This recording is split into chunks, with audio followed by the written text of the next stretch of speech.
While I was away on business, my husband and his girlfriend tried to sell the home we built together behind my back. They thought I wouldn't notice. But I had already taken control long before.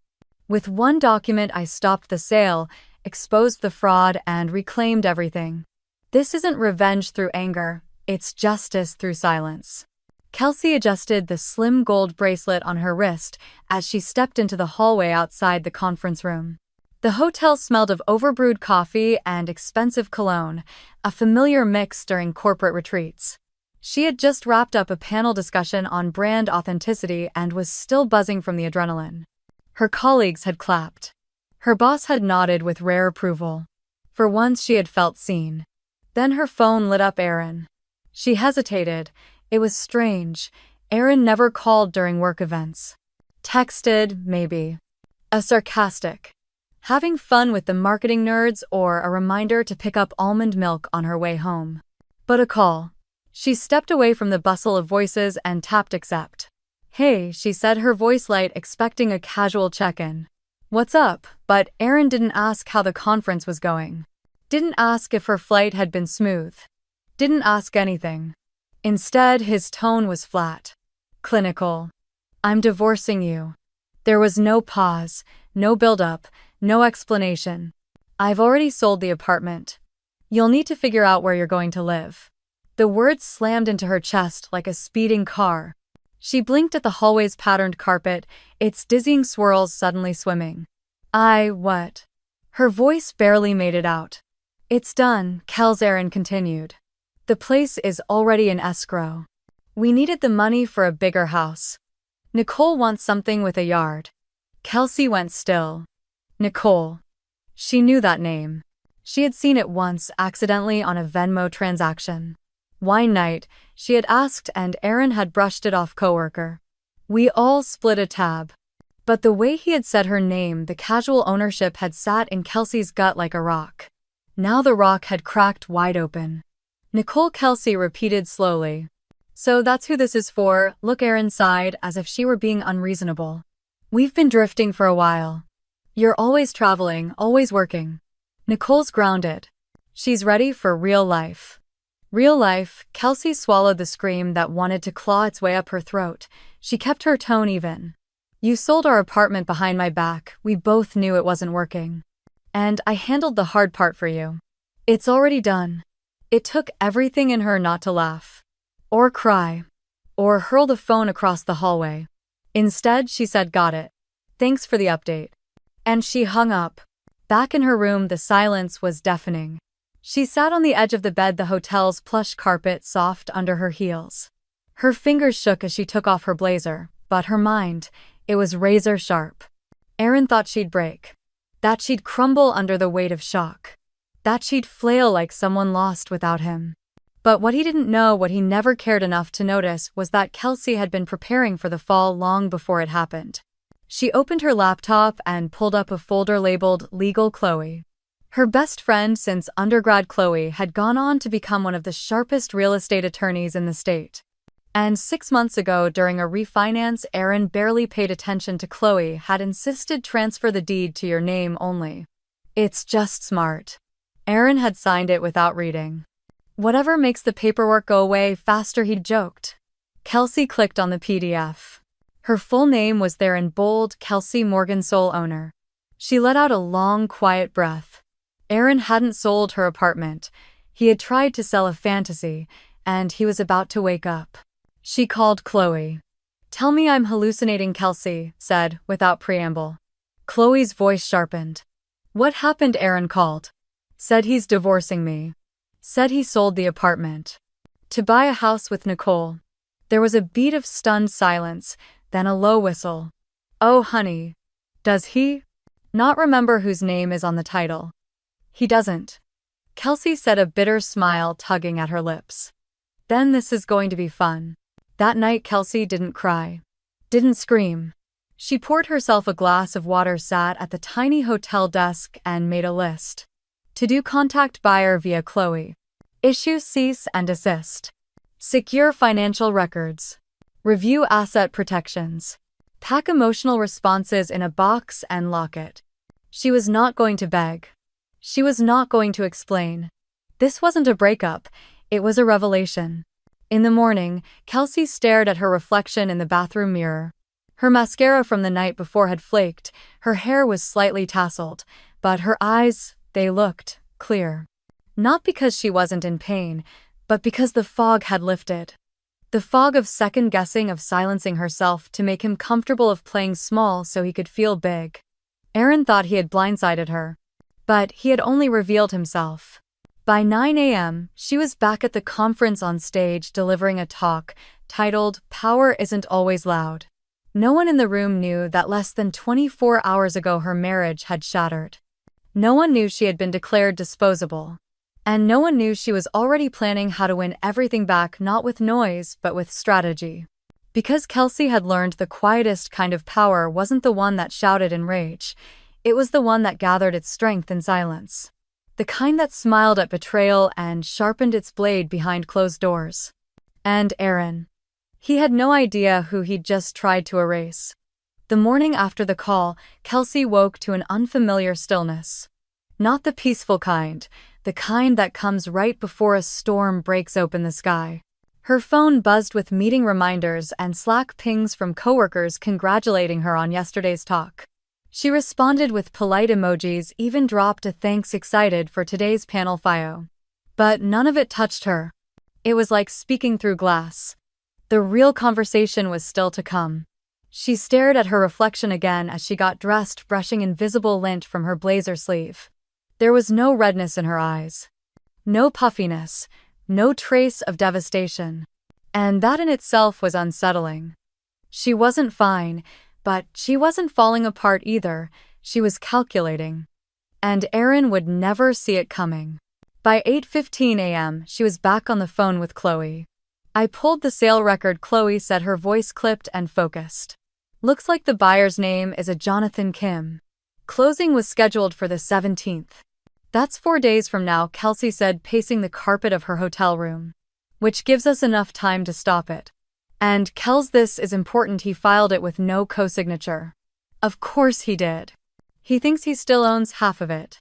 Chloe let out a dry laugh. This man signed away his rights 6 months ago. I still have the scanned documents from the refinance. Page 7, Clause 3B, full deed transferred to you. No joint claim. He didn't even ask what it meant. Kelsey stopped pacing. 6 months ago, he had signed his rights away without reading. Because he couldn't be bothered. Because he assumed he was always 10 steps ahead of her. Because men like Aaron were trained by the world to believe that charm was more powerful than caution and that women, especially wives, didn't read the fine print. But Kelsey had read every word, and she'd kept the receipts. Later that afternoon, after her final conference panel, Kelsey found a quiet booth in the hotel lounge and opened her laptop again. She drafted a message to her building's HOA notifying them that any property sale attempts required her signature alone. She CC'd Chloe. By 4:30 p.m., Chloe had already sent a formal notice to Jonathan Kim's legal representative stating the sale was fraudulent and unenforceable due to improper representation of ownership. At 5:12 p.m., Mr. Kim's team responded. They were, in their words, deeply concerned and willing to cooperate. At 5:35 p.m., Chloe forwarded the entire chain to Kelsey with a note, "He's done. We've got him cornered." "You okay?" Kelsey stared at that question. She hadn't really asked herself that. Was she okay? She didn't feel powerful. Not yet. But she felt awake. And that was new. Back home 2 days later, the weight of Aaron's betrayal began to take shape, not as a wound, but as a reckoning. The apartment felt off, not because anything had changed, but because everything had. His jackets were still on the hallway hook. His cologne still lingered in the bathroom. His precious gaming console blinked from the living room shelf, oblivious to the war he had started. But it was all illusion now. All of it belonged to her. And soon none of it would belong to him. She set her suitcase down and walked to the kitchen where she'd once spent hours cooking dinner he barely acknowledged. She poured herself a glass of wine, not because she needed to numb the pain, but because she wanted to toast to herself. To her silence, to her precision, to her fury, quiet but razor-sharp. The next morning, Aaron called. She let it ring. He texted, "Aaron, can we talk?" "Aaron, I think you're overreacting." "Aaron, the buyer's threatening to sue me." "What did you do?" She stared at the screen for a moment, then locked her phone without replying. She wasn't going to explain the laws of real estate to a man who had once asked if mortgage points were a thing you get for being married. That evening, Chloe came over with Chinese takeout and a stack of folders. "You look unnervingly calm," she said, handing Kelsey a container of sesame noodles. "I am calm," Kelsey replied. "He's unraveling. I'm rebuilding." They reviewed the divorce papers together, highlighting assets, checking dates, preparing timelines. Chloe had a knack for strategy, like a chess player who smiled politely while cornering a king. At one point, Chloe flipped to the page showing the title deed. "You know," she said, tapping the top line, "he signed this because you told him it meant a lower interest rate. He didn't even question it." Kelsey smiled, but it didn't reach her eyes. "He never did," she said quietly. "He always assumed I didn't understand the details." The day Aaron stormed into the apartment was a Tuesday. Kelsey had just finished organizing receipts for Chloe when she heard the door slam. "You went behind my back," he bellowed, waving a letter. Chloe's cease and desist. "You can't do this, Kelsey. That apartment is half mine." She didn't flinch, didn't raise her voice. She simply reached into the folder on the counter, pulled out a crisp printout of the deed, and handed it to him. "You signed this 6 months ago. Page 7. He scanned it, his face morphing from anger to confusion to horror. "You tricked me." "No," Kelsey said calmly. "I protected myself." He paced the living room like a trapped animal. "This is insane. I already spent the deposit. Nicole and I." "Then maybe Nicole can help you pay it back," Kelsey interrupted. "You tried to sell something you didn't own. That's fraud, Aaron. You're seriously threatening me with legal action." "No," she said, her voice level. "I already took legal action." He left that night. Didn't pack, didn't slam the door this time. Just stood in the hallway looking smaller than she'd ever seen him. "You've changed," he said. "No," she replied.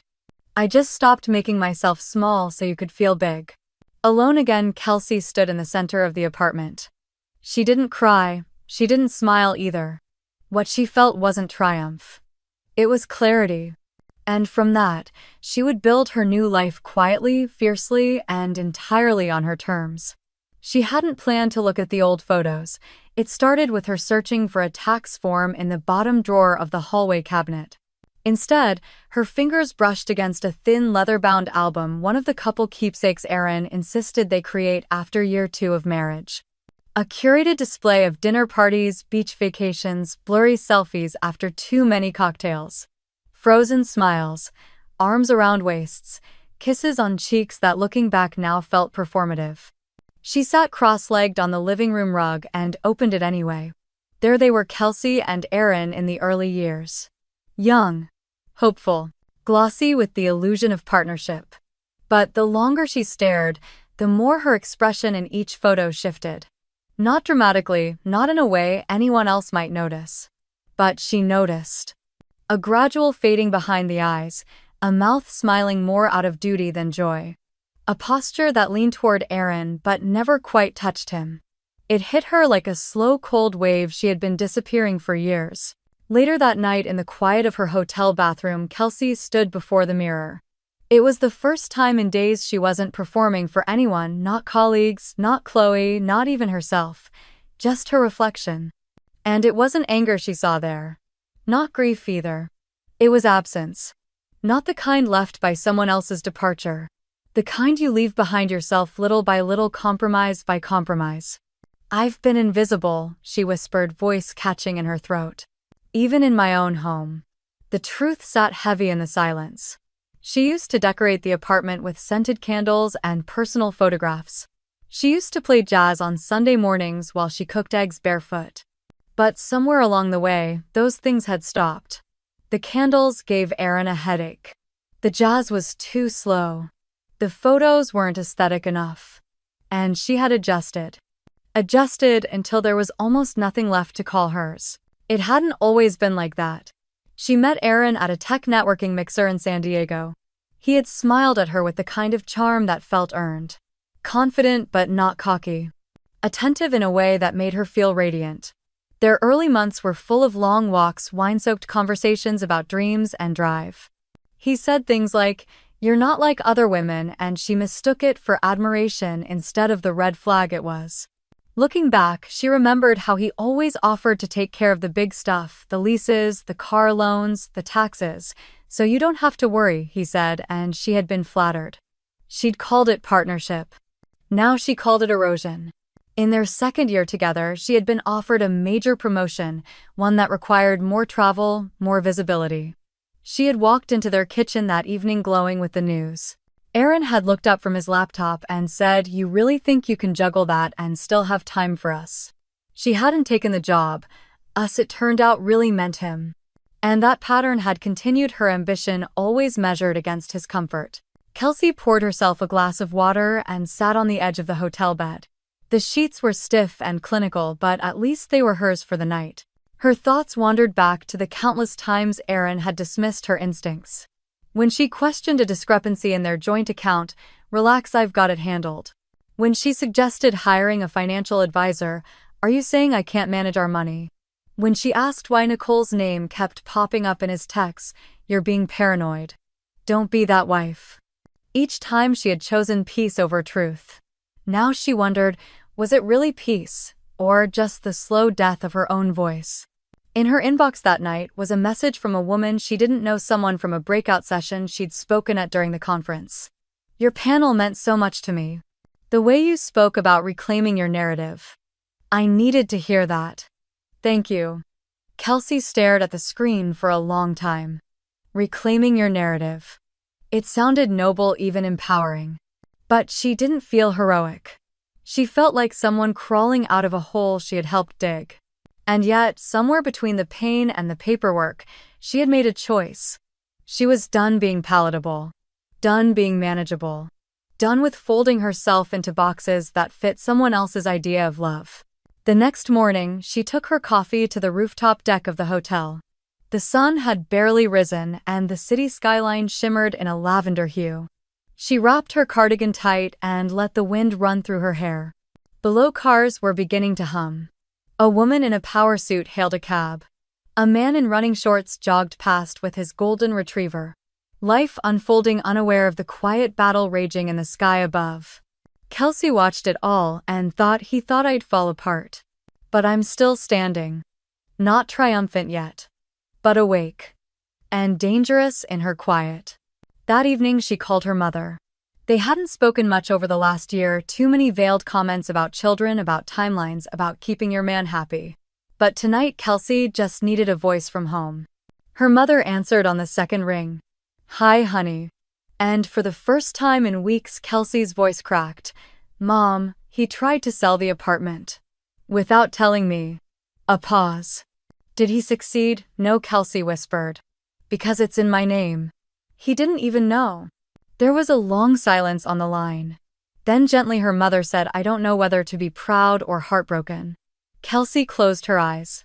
Maybe both. That night before bed she wrote in her journal something she hadn't done in years. "He tried to erase me. But he forgot I know how to write my own story. I'm not healing for him to see it. I'm healing so I can see myself again." And as she put the pen down, a single thought settled in her chest like armor. "This time I won't disappear." 2 days after she got home, the phone call came, not from Aaron but from Chloe, and her tone said everything. "They're pissed," Chloe said, skipping the pleasantries. Like truly livid. Jonathan Kim's team had no idea Aaron wasn't legally entitled to sell. Kelsey was sitting on the floor of her apartment surrounded by boxes, some packed with Aaron's belongings, others with the pieces of herself she'd recently rediscovered, old journals. A pair of canvas sneakers. She thought she'd lost her college diploma still in the mailing tube. "Do they think I was in on it?" she asked quietly. "No," Chloe replied. "Not after I forwarded them the deed and the recorded title. You're clean. Aaron's the one with a target on his back." Kelsey exhaled relief, curling at the edges of her exhaustion. But Chloe wasn't finished. "There's one more thing," she added. "He took their deposit." Silence. What Kelsey said, even though she'd heard it clearly. $10,000. Wired directly into his account. He told them the sale was a sure thing and insisted on fast-tracking closing. Kelsey's stomach turned. So he didn't just try to sell what he didn't own, he profited from it. Temporarily, Chloe said with a smirk in her voice. Because now they're threatening fraud litigation. And if he doesn't return the funds plus legal fees, they'll sue. Kelsey closed her eyes. The weight of Aaron's arrogance had always felt oppressive, like a ceiling slowly lowering itself year after year. But now that weight was shifting. Not onto her but back onto him. And the irony, he did it to himself. Later that afternoon, Jonathan Kim's assistant emailed Kelsey directly. Miss Morgan, thank you for your clarity and cooperation. It's clear you've acted with integrity. We're pursuing return of funds from Mr. Daniels and will keep your counsel updated. If you're ever in the market to sell in the future, we'd be happy to talk under more appropriate circumstances. Kelsey read the email twice, then leaned back in her chair, letting out a single dry laugh. The way men like Aaron worked was simple: take, twist, deny. And when it fell apart, blame the nearest woman. But this time there was no one else to blame.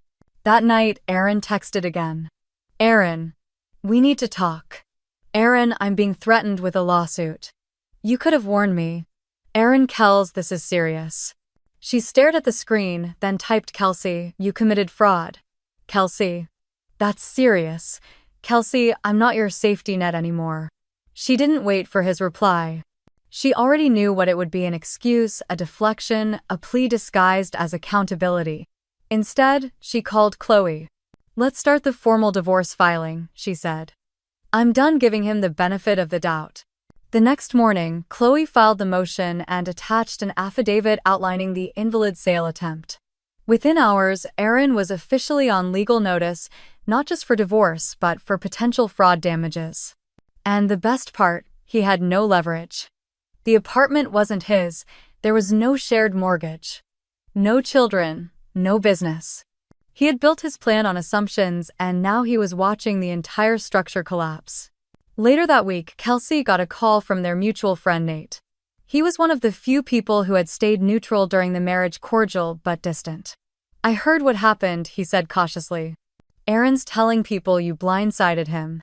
Kelsey chuckled. Did he mention the part where he tried to sell my home behind my back? No, Nate admitted. Just that he's been burned by the legal system. Said he didn't know the deed had changed. He didn't know because he didn't read what he signed, she said, keeping her tone even. That's not betrayal, that's negligence. There was a pause. Then, unexpectedly, Nate said, honestly, I'm kind of impressed. She was too. Not because she enjoyed watching Aaron suffer, though a small part of her found justice oddly satisfying, but because for the first time in years she wasn't bracing for someone else's bad decisions to hurt her. She was no longer reactive. She was proactive. Intentional, strategic. And she had the documents to prove it. One afternoon, while clearing out the second bedroom, Kelsey found a crumpled notepad shoved behind a drawer. Aaron used to jot down financial projections, side hustle ideas, startup schemes that never launched. On the top page, written in his rushed handwriting, flip apartment, use equity for down payment. Kay won't know. She stared at the page for a long time. So it had been premeditated. Not a moment of heat. Not a dispirited choice, a plan. He had always seen her as a variable to manage, not a person to respect. She folded the page and slipped it into a folder with the divorce documents. Some truths were better kept in ink. That night, she updated her calendar. The 2nd of June. Official fraud notice sent. The 5th of June, buyer confirms cooperation. The 7th of June, divorce proceedings begin. She looked at the list and added one more, the 10th of June. Bought myself roses. Just because. Because she could. Because they looked beautiful on the kitchen counter. Because Aaron had always hated the smell. By the end of the week, Chloe called with an update. Jonathan's team settled. Aaron returned the deposit plus fees. He's officially out of the deal. Kelsey nodded. Good. Any word from him? Not directly. His lawyer's asking for amicable terms. He wants to avoid press.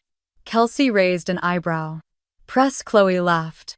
Apparently Nicole's parents are big in real estate. Bad headlines wouldn't look good on him right now. Kelsey sipped her tea, letting the warmth flood her chest. Well, she said. Maybe he should have thought of that before cashing someone else's check. The next morning, she woke to sunshine spilling across her duvet and the quiet hum of a life that was finally hers again. Aaron's lies were unraveling. His arrogance had become evidence. And his downfall. It was written in the fine print he never cared to read. The knock never came. Instead, the door burst open with the kind of force that said, "I still think I belong here." Kelsey didn't flinch. She was standing by the kitchen island, hands deep in soapy water, rinsing the last of her coffee mugs. She'd been expecting this visit from Aaron.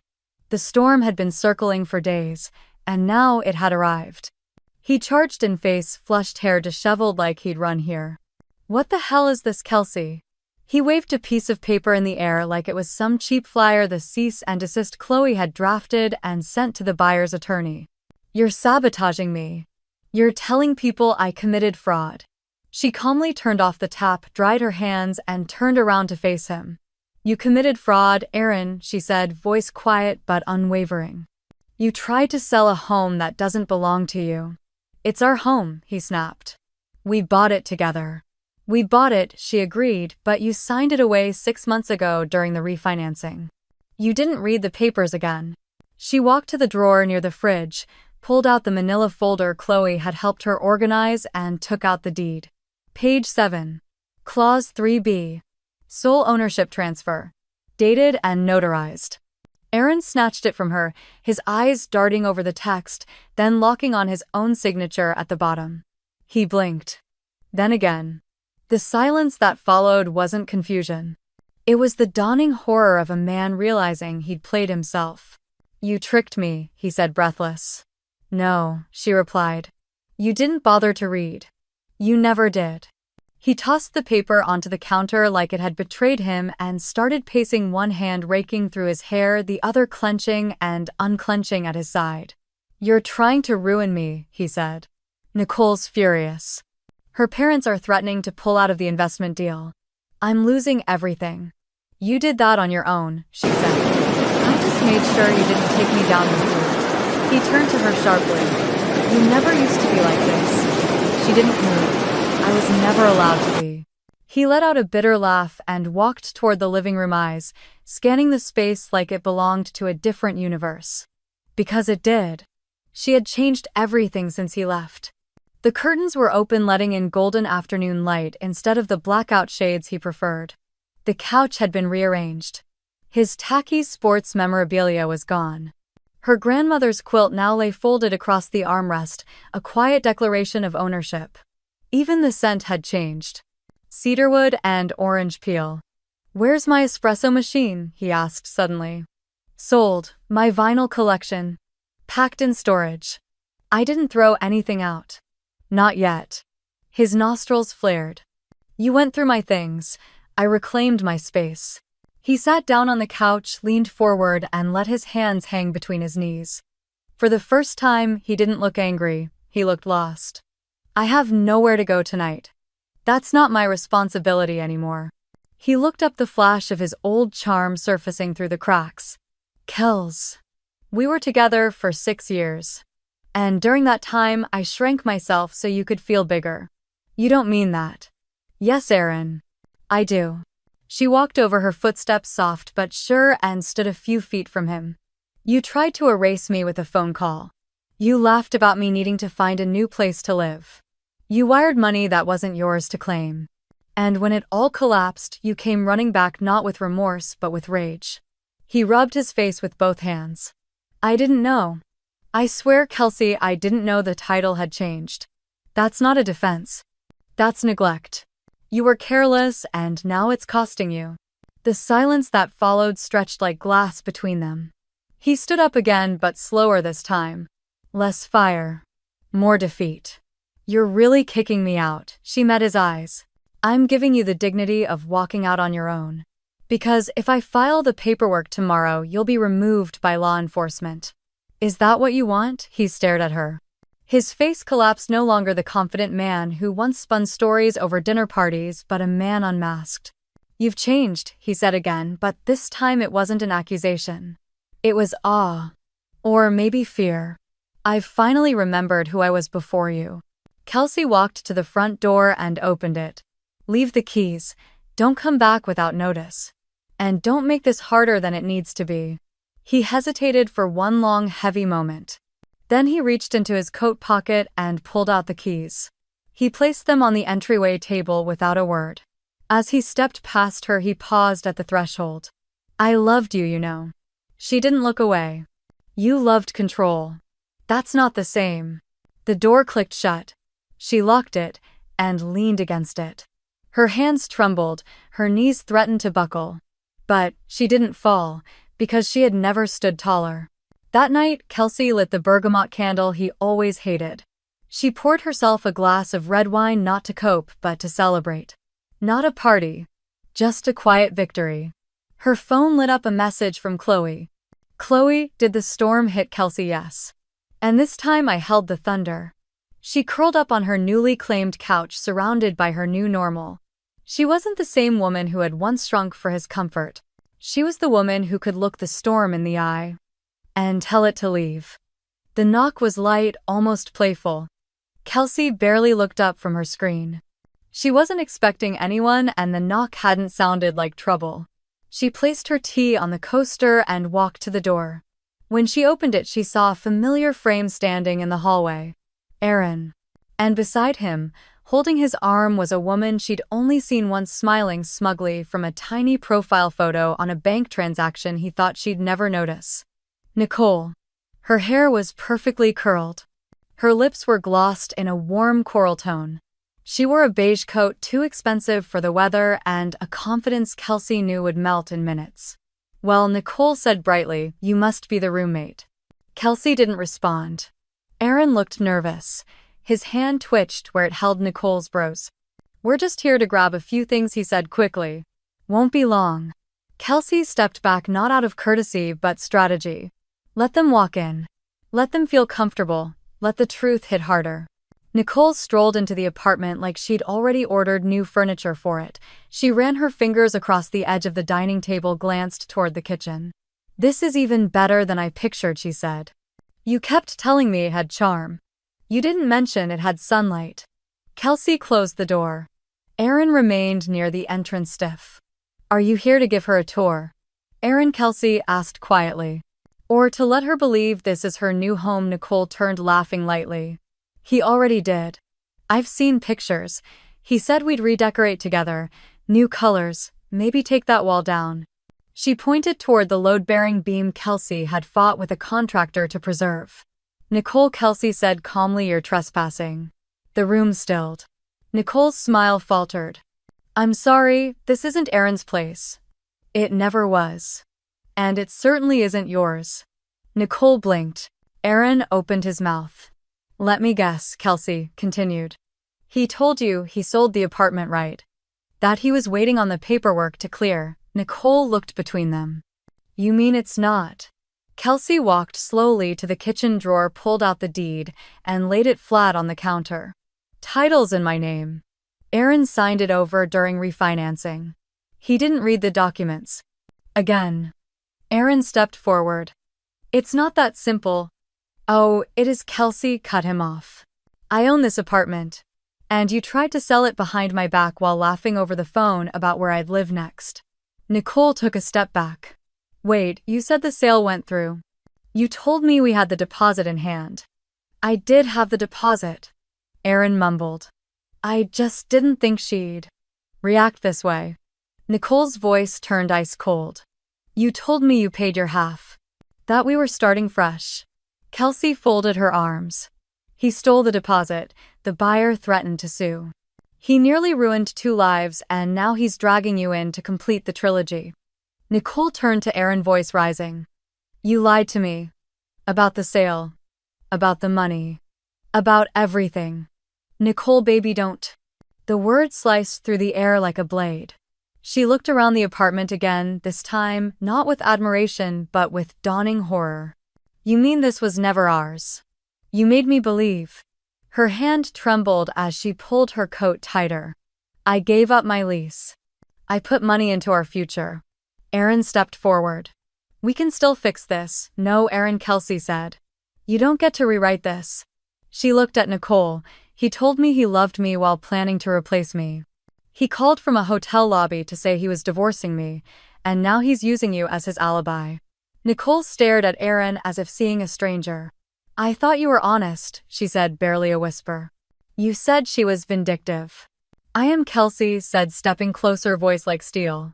But only when it's deserved. Nicole's eyes welled, but she didn't let the tears fall. You're unbelievable, she said to Aaron. And I was unbelievably stupid. She turned to Kelsey again. I'm sorry. You should be, Kelsey said, but not to me, to yourself. Nicole turned and walked toward the door. She didn't look back. Aaron didn't move. You think you've won, he muttered. Kelsey walked past him, opened the door wide. I think I've finally stopped losing. He hesitated. I have nowhere to go. You had a future, she said. You traded it for lies. He lingered in the doorway like a man begging for redemption he hadn't earned. Goodbye, Aaron. And she closed the door in his face. The lock clicked. The silence that followed was not empty. It was victorious. That night, Kelsey sat on the sofa, legs tucked beneath her candle flickering nearby. She didn't cry, she didn't rant, she didn't pour wine. She breathed. For once the air in her home belonged to her alone. Her phone buzzed. Chloe. Was that her, Kelsey? Oh yes. He brought her in like it was a honeymoon suite. Chloe. And now Kelsey. She walked out, he still standing there stunned. The honeymoon's over. Kelsey put her phone down, leaned back, and smiled into the quiet. Nicole had walked in thinking she was stepping into a love story, but Kelsey, she had already rewritten the ending. Nicole stood in the middle of the living room, like a statue, perfectly still except for the slight twitch in her jaw. Kelsey didn't move. She didn't need to. Silence had always been her sharpest blade. Aaron hovered near the kitchen counter, fidgeting with the sleeve of his shirt like it might shield him from the unraveling storm. So, Nicole finally said, her voice brittle. What else did you lie about? The question didn't hit like an accusation. It landed like an autopsy. Aaron opened his mouth, then closed it again. His face, once full of confidence and charm, sagged with panic. Nicole, come on, he said. Don't do this here. Where should I do it, Aaron? Her voice rose. In the parking garage. On Instagram, where's the best place to find out my boyfriend's entire life is a lie? Aaron glanced at Kelsey, who leaned against the far wall, arms crossed, silent. She's twisting it, he said. She's trying to make you turn against me. Nicole turned slowly to Kelsey. Did he really sign away the apartment months ago? Kelsey nodded once. Did he take money from the buyer? Another nod. And the buyer threatened to sue him. Chloe can send you the emails, Kelsey said calmly. It's all documented. Nicole let out a sharp, breathless laugh and took 2 steps back. She looked around the apartment at the clean counters, the rearranged furniture, the lack of anything that belonged to her. I thought I was moving in, she whispered. I brought curtains in the car. Kelsey didn't react. Nicole looked at Aaron again. You said this was ours. It was going to be. He insisted. I just needed time to fix the paperwork. I didn't think she'd fight me. You mean you didn't think she'd still exist, Nicole said. That she'd just fade away, right? Aaron's face flushed. This was all supposed to be clean. She was never supposed to complicate it. She's not the complication, Nicole snapped. You are. Aaron stepped forward, trying to close the space between them. We can still make it work. You and me. Nicole backed away. How, Aaron? With whose money and whose home? You lied about everything. About the apartment. The buyer. Your job. The investor you said wanted in on your app idea. Was that even real? He said nothing. You told me you were building something. He shouted. I was trying to give us a future. You were trying to borrow a future, she shot back. From her. From me. From everyone. She turned to Kelsey again. You knew all along, didn't you? Kelsey's voice was soft but clear. I gave him enough rope, he did the rest. Nicole laughed again. This time there were tears in her eyes, but they didn't fall. I feel so stupid. Kelsey stepped forward but didn't reach out. Don't We all believe the things we want to be true. The mistake isn't trusting, it's staying after the mask slips. Nicole nodded slowly. Well, the mask is gone now. She turned back to Aaron, who was staring at her like a man realizing the floor beneath him had vanished. I'm done, she said. Nicole, don't overreact. You plan to replace her, she said coldly, but you never told me I was just a better painted version of the same lie. Aaron looked helpless, like a child scolded in front of a class. You can't just leave. Watch me. She grabbed her purse from the side table. As she did, she turned to Kelsey again. I'm sorry I ever stepped into your life like it was mine to take. Kelsey gave a small nod. You're stepping out now. That's what matters. Nicole walked to the door. Just before opening it, she paused. And for what it's worth, I hope you take him for everything. Then she was gone. The door clicked shut. Aaron was still staring at it like she might walk back in. She didn't. Kelsey walked to the kitchen, refilled her tea, and leaned against the counter sipping. Well, she said after a moment. That was thorough. Aaron turned to her, eyes wild. You let that happen. I didn't have to do anything. You did it to yourself. You could have backed me up. Why, you want me to lie for you now? You ruined everything. Kelsey raised an eyebrow. Aaron, you called me from a hallway to tell me you were selling the home we built together. You laughed. Then you showed up with another woman, hoping I'd just vanish like a bad memory. She walked toward him, voice steady. I didn't ruin anything. I just stopped pretending. He sat on the couch and buried his face in his hands. I lost everything in 24 hours. No, she corrected.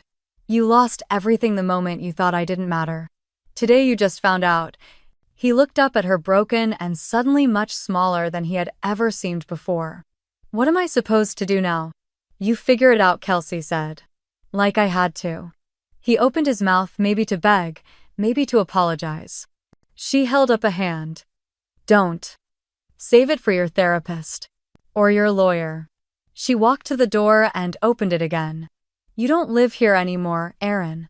He stood slowly, like a man trying to delay the inevitable. This really is it. Kelsey nodded. This was at the moment you chose to lie instead of lead. He walked out the door. She didn't slam it. She closed it gently, then turned the lock with a satisfying click. Later that night, Kelsey sat alone at the dining table. Not lonely, not sad, just whole. She pulled out her notebook, opened to a clean page, and wrote at the top in all caps what I learned from silence. Underneath it she wrote, let people fall on their own swords. Let the truth speak louder than your anger, and never ever hand over the blueprint to your life to someone who hasn't earned it. She smiled. The castle had crumbled. And in the rubble, she was building something better.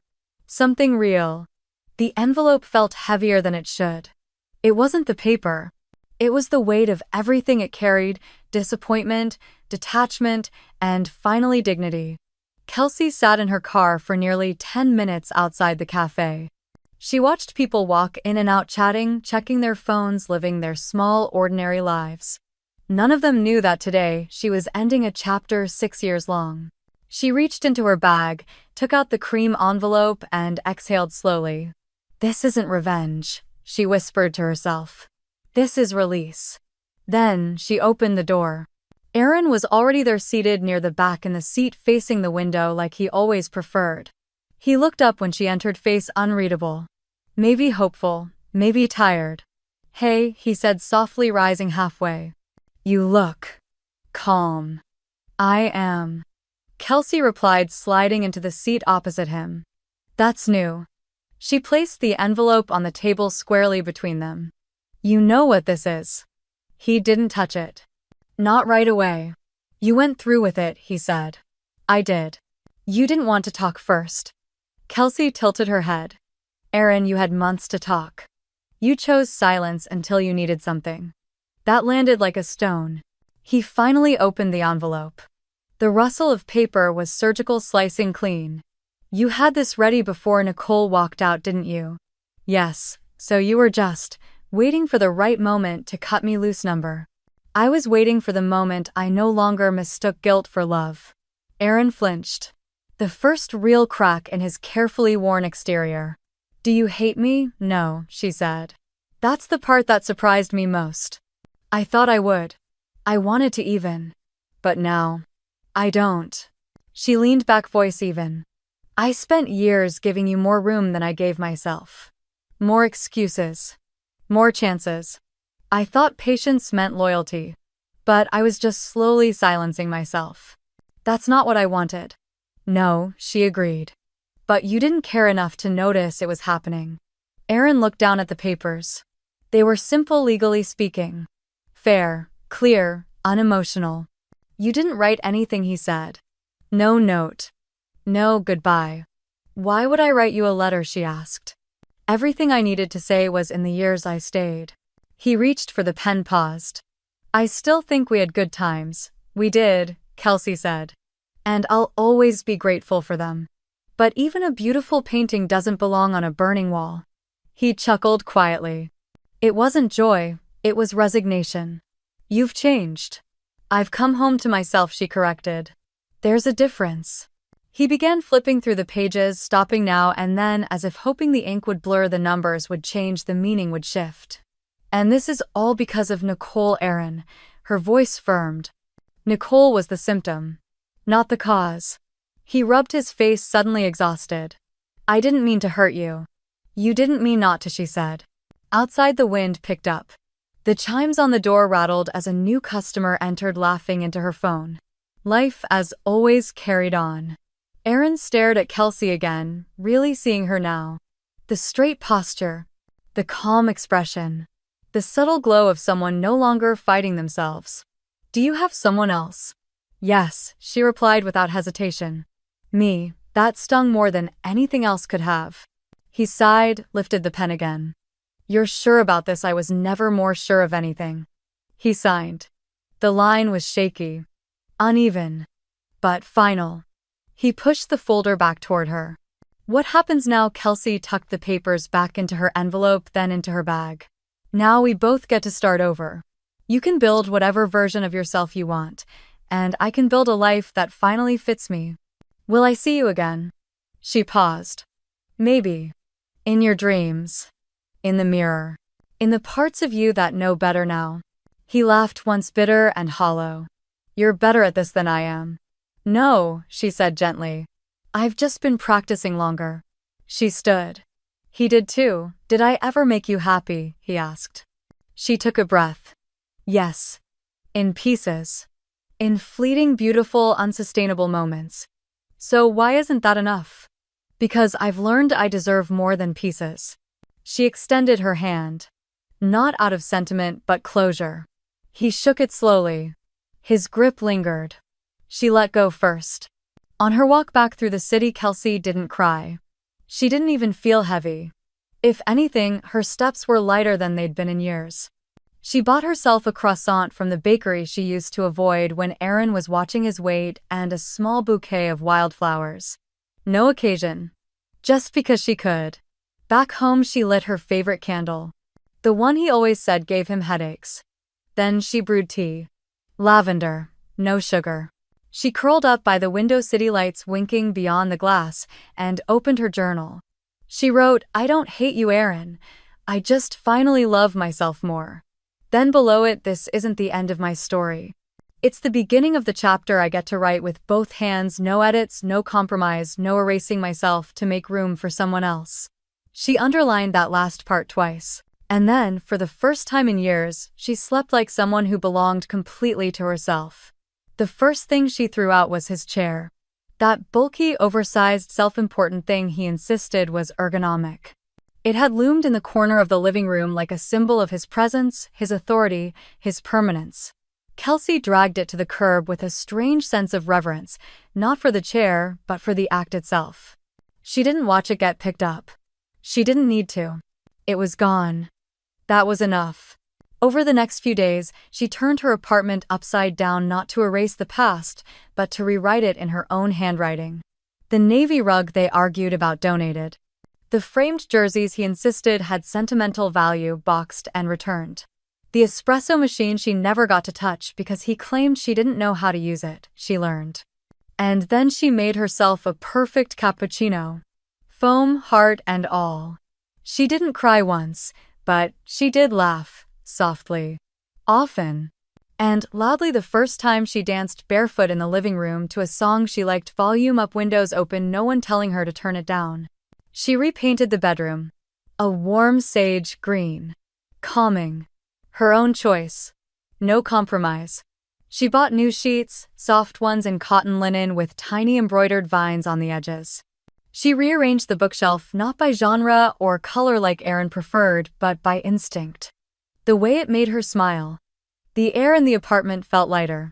Like the space was finally exhaling after holding its breath for too long.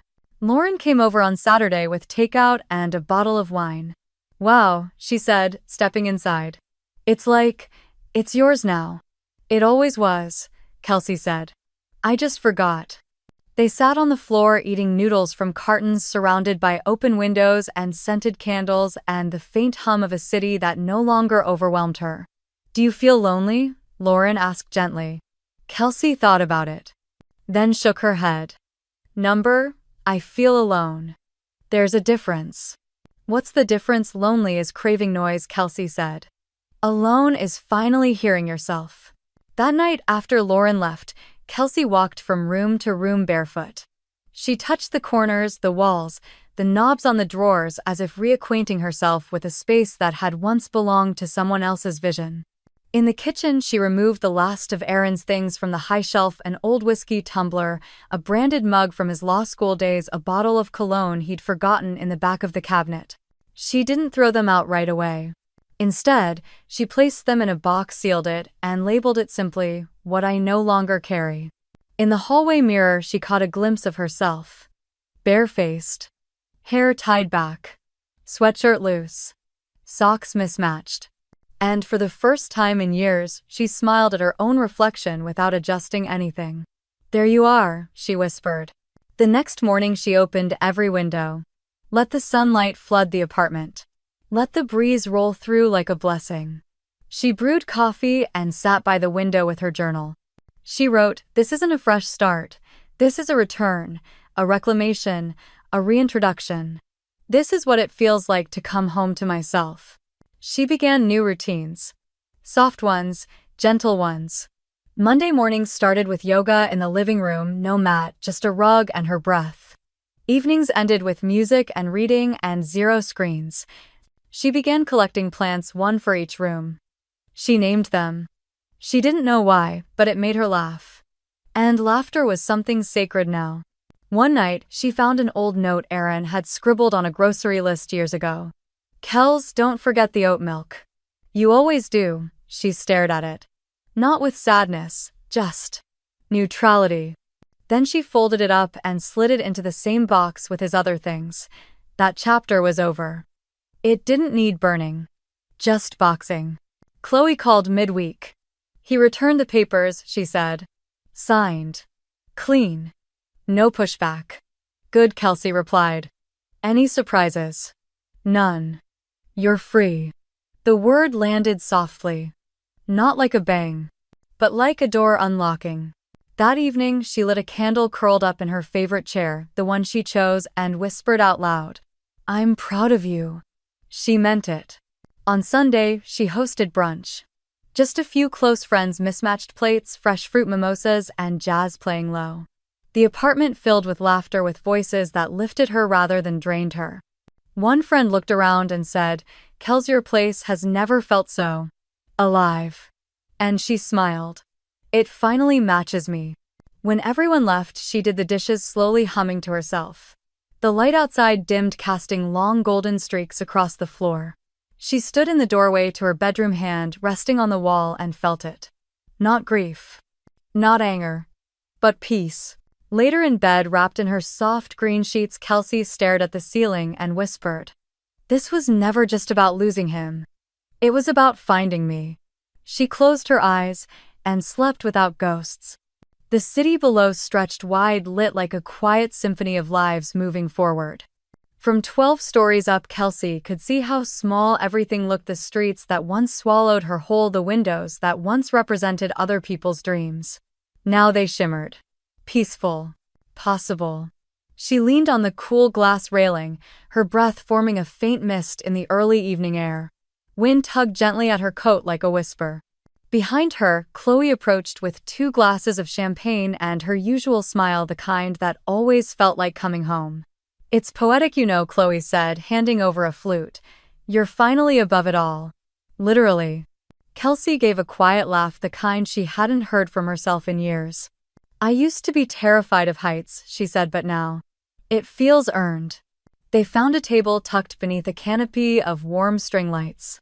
Around them, couples laughed, a jazz trio played somewhere on the far end of the rooftop, and candles flickered in their glass jars. "You don't look like someone who just finished a divorce," Chloe teased. "You look like someone who just got promoted to CEO of her own life." "Because that's exactly what it feels like." Kelsey reached into her bag and slid a slim card across the table. On it, the long game, practical power for women who are starting over. "You launched it," Chloe said, wide-eyed. 3 posts up. One about financial safety after a breakup. One on emotional detachment. And one's just me being honest about crying on the kitchen floor and standing up again. Chloe smiled, her voice softening. "You know this will help people, right? Like, really help." Kelsey nodded. Her eyes glimmered, not with tears, but with something steadier purpose. "I didn't think anyone would read it. Then I got this message from a woman in Kansas. She said, 'I left with $43 and a suitcase. I've been sleeping on my sister's couch, but your post made me sit up straighter.'" "That gave me chills," Chloe whispered. "Me too," Kelsey said. "And then I realized maybe I was never meant to just survive this. Maybe I was meant to map the way back for someone else." They clinked glasses. Not in celebration of escape, but of reclamation. Later that night, back in her apartment, hers finally, Kelsey curled up on the couch, laptop glowing against her knees. The blog dashboard showed new subscribers, new comments, new voices rising out of the silence. "I left too. He made me feel like furniture. Your story is mine, just with different curtains." She responded to each one. With care. With patience. With the tenderness she wished someone had shown her. A week later, the email arrived. Subject: women who reclaimed everything. Feature invitation. At first she thought it was spam. But as she read, her chest tightened with something unexpected: disbelief. And then awe. "Dear Kelsey, I've been reading your blog for the last few weeks. Your voice is steady, strong, and soft in all the right ways. We're putting together a national feature on women who rebuilt not just their lives but their power. Your story stood out. We'd love to include you." Kelsey didn't cry. But she did sit in silence for a long time, hand resting over her heart, eyes closed. Remembering the girl who once whispered, "I can't do this," into a pillow at 2 a.m. She opened a reply and began typing. "Dear Simone, I'm honored and surprised. When I started the long game, I thought maybe 10 people would read it. But every time I hit publish, I imagined one woman, just one, sitting in a dark room feeling invisible. And I wanted her to know she's not. My story isn't just about divorce, it's about dignity. It's about unlearning the shame of leaving. About discovering I never needed permission to begin again. The women who read my blog aren't broken. They're rebuilding. And if I can help them draw the blueprints, that's enough." She hesitated, then added, "The view from the rooftop means more when you've climbed it with blistered hands." She hit send. Then leaned back and breathed. Not out of relief, but because she was still here and finally living on her own terms. That weekend she returned to the rooftop alone. No friend beside her, no nervous energy. Just the wind, her journal, and a heart that no longer raced from anxiety, only intention. She walked straight to the railing. No fear, no hesitation. She looked out at the city. She thought about every almost that had led her here. Every time she'd shrunk herself to keep the peace. Every version of herself she'd buried to make space for someone else's comfort. And now she took up space. On the page. In her home. In the world. She opened her notebook and wrote at the top, Chapter 1, the part where I don't ask anymore. And underneath, in slanted handwriting, I am the storm. I am the silence after it. I am not what happened to me. I am what I build next. Somewhere down below, someone was slamming a cab door. Somewhere across the rooftop, a man proposed. Somewhere in another city, a woman was reading The Long Game, her hands trembling, her breath shallow, her heart ready. And maybe, just maybe, Kelsey was the voice she needed. Not to rescue her, but to remind her. She could do this. She could begin again.